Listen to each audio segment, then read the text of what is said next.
Hi everyone. We were just talking with Chris that as we're doing these videos, we're speaking to you, the unknown audience. We don't know who you are, you're faceless, you're nameless, but we know you're out there and you're going to be watching us.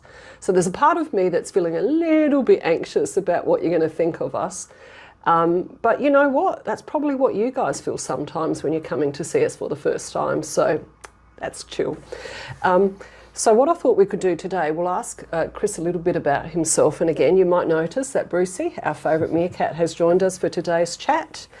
And we are going to find out what possessed Chris to come and work for an organisation that loves meerkats, that uses meerkats all the time, and is in an area that's really quite different from the area he was working in.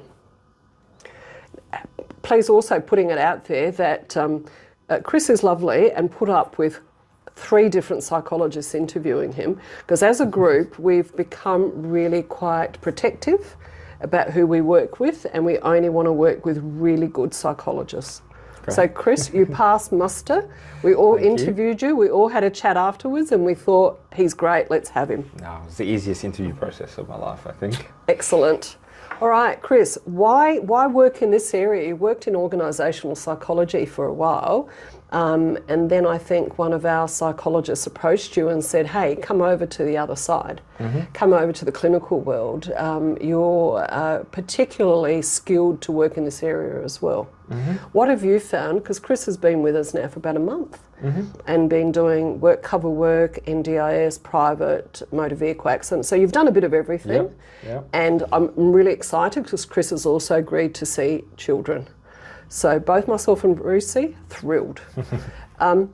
What have you found that you've been able to kind of use from your org psych background in this industry?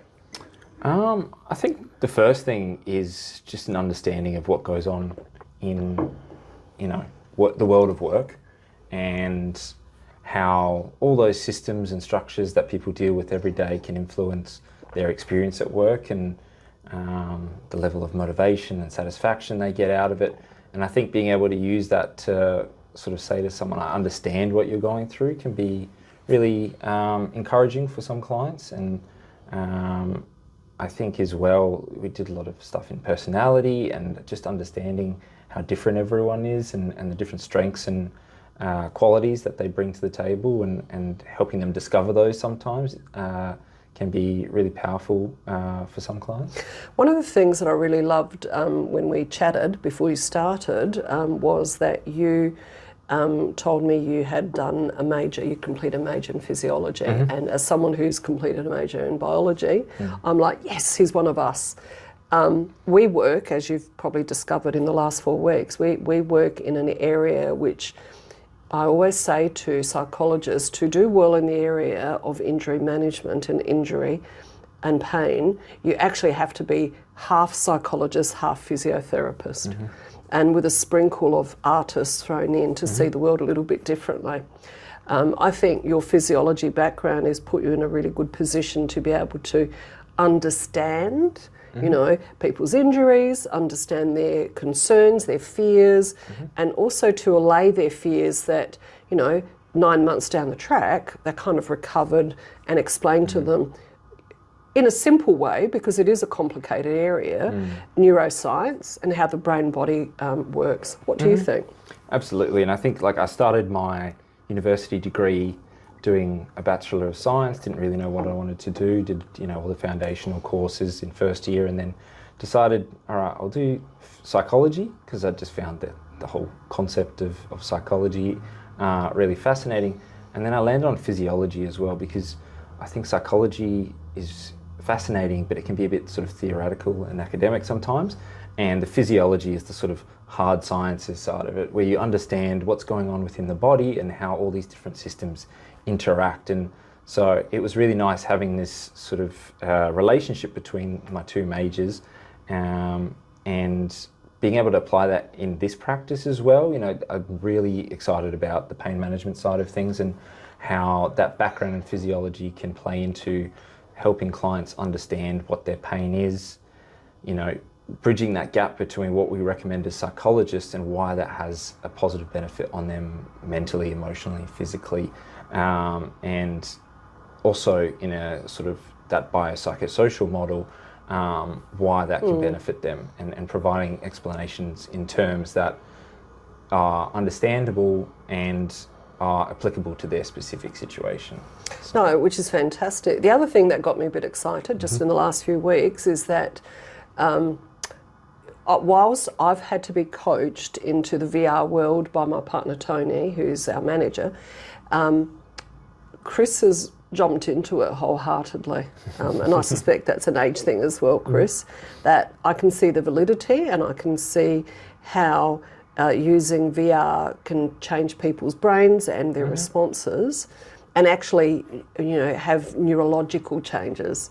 And I think you were like, well, yeah, that's obvious, and this is how we can do it. So Chris has been coming up with some ideas as well of things we can use. And we'll be using a lot of VR within therapy, specifically to start off with desensitising people who've been in car accidents. And we've taken it a step further where we're recording our own, travels around Adelaide, rather than you're watching this VR and all of a sudden it looks like the Eiffel Tower's in the background, which doesn't really make it real. No. Here you'll be watching it and all of a sudden our building will be in the mix, or the shopping centre that you go to will be in the mix. But I'm really impressed that you've gone, well, yeah, that's a really good way of looking at things. Absolutely, yeah. I think it's a massive area that's continually having new software pop up and new ideas, and being able to integrate that in a way that allows clients to not only have that sort of bespoke service, but it allows them in some ways to have greater control over their therapy and what they're involved into, based on their situation. Yeah, so if you want to come in and you want to have a little bit of a play around with VR and therapy, really, out of all of us, probably Chris is the best psychologist to see. Chris and I will be working together on developing some interventions and programs with one of the well-known exercise physiology groups in Adelaide in the area of complex regional pain syndrome, and using a bit of VR in that and a bit of the artist sprinkled in as well. So keep your eyes open on the programs that we're developing in the future. And again, Brucey's really excited because he loves VR, and I think if we could, we'd almost kind of get his little brethren down at the Gorge Wildlife Park in a VR simulation, so that I think every single one of our clients loves Brucey, and I have to keep an eye on him because they try to kidnap him. And they'd probably be loving watching us and talking to us while they're surrounded by their own little meerkat mob. So we might use that for our anxious clients, to be talking about the meerkat mob in your brain and how that becomes really anxious. So, thank you very much, Chris. And if you want to talk to someone, Chris is a great psychologist, loves VR, cutting edge therapy, and his physiology background might be something that you're interested in. Thank you.